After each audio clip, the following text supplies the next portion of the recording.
And we are excited here at Food for the Hungry. Wow, our total has gone up. Do you want to do an update? Why not? Let's do an update, Curtis. Let's do an update. $1. No, I'm just kidding. $259,130 and Wow. 9 trucks. Okay, no, we need to pause for a second.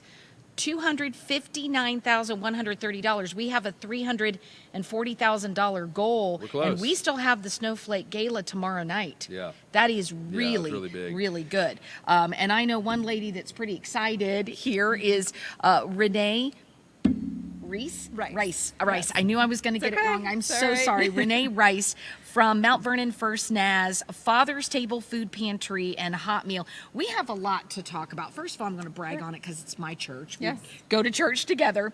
And Renee, God's doing a lot of great things at our church. So let's first talk about what is Father's Table, because it's not just a food pantry, it's also a hot meal. So explain what happens. Correct, yeah. So we call it Foster Ministry Center, and then under that we do have 3 programs. Currently we have a hot meal program, which is we offer hot meals one night a week on Wednesday nights. We have a pantry where we offer a food pantry one time a month. And then we also have food bags that we send each Friday to East Knox Schools for students that would not have food over the weekend. Okay, and do you know how long the foster ministry has been going on? We're almost to 20 years. It was Really? 2007. So, Oh my yes, goodness. Okay, yes. and how long have we been providing a hot meal? I think about that to my time? knowledge, it's about Okay. that time. All right, so let's talk about how many people are you seeing in the hot meal program usually?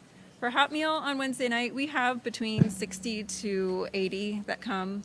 About half will eat within our facility, and then about half will take it home as to-go-home meals. Okay, and so it's every Wednesday night throughout the year that you have a hot meal. And when does the food pantry operate? We are now on the 4th Saturday of the month. Okay. So that is from 9 to 11 every 4th Saturday. Okay, what are your current needs, Renee? Our biggest thing for our East Knox school bags is protein that we can put into the bag, so canned meat, easy meal prep kit ideas, fruit cups, anything lightweight that we can put in the bags, and then fresh produce, both for pantry and for the school bags. And I want to talk about the East Knox food bags for a moment, because there was a need, and we found out about it. Sure. Can you tell that story? How did this all come about that our church is giving food bags to East Knox?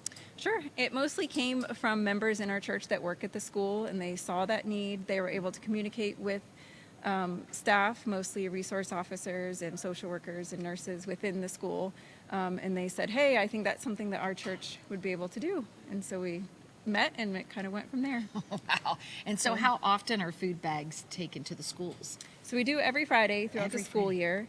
And then we also often will do one over Christmas break. We'll send a box of food home, Easter break, a box of food home. And then we have been doing the last 2 summers, about 5 times over the summer, we'll send a box of food to certain families that Wow. might need it. That's incredible. Yeah. So how have you seen this economy? Because everyone we've talked to that's been receiving grants, we've talked to Interchurch and Salvation Army, they've all talked about they've seen an increase in their numbers. Is this economy impacting your food outreach at First Naz? I don't think we've seen a huge increase in numbers. It is harder to get food, free food, and so that is probably a big impact for us. It's a lot more work to get free food and to meet those needs in that way. To be able to put things into the East Knox bags is probably the biggest area where I see that need.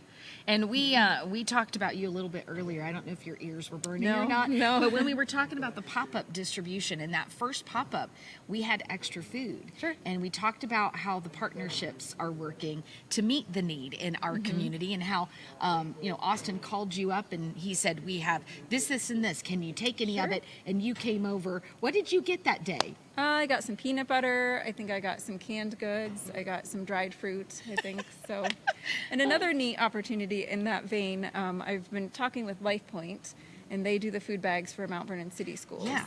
And they were not able to get an account with Mid-Ohio Food Bank. So we met yesterday, and I think we're going to partner in terms of helping them sharing some of the food that we get from Mid-Ohio. Oh, So Renee, that does that'll my be- heart so good. Partnerships happening all around us. Well, I have 2 checks here for you. We have $6,000. Okay. This is going to be used with your pantry and your hot meal. Okay. And then $3,000 for the East Knox food bags. Okay. So there you go. Will this Okay. help? Well, thank you. Yes, yes, tremendously. Thank you very much. So, Renee, as you look at 2026, what are some goals that you have? I think overall for pantry and hot meal would be just to raise awareness that those meals are there. And then for our schools, my goal would be to increase our summer program for them. Currently, we just send a box every couple weeks, but maybe more consistent food options for them over the summer, East Knox and Danville. Wow.